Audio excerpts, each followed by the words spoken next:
প্রচারে বেরিয়ে এবার খড় কাটলেন চন্দ্রকোনা বিধানসভা তৃণমূল প্রার্থী সূর্যকান্ত দলুই।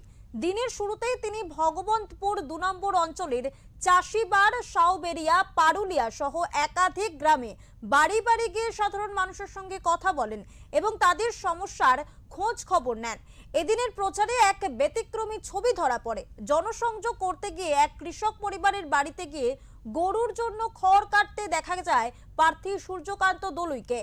এই প্রসঙ্গে সূর্যকান্ত দলুই জানান, আমি গ্রাম বাংলার ছেলে, ছোটবেলা থেকেই কৃষিকাজ ও গবাদি পশুর দেখাশোনার সঙ্গে পরিচিত। আমার নিজের বাড়িতেও 2টি গাভী রয়েছে, আমি নিজেই তাদের পরিচর্যা করি, তাই এই কাজ আমার কাছে নতুন কিছু নয়।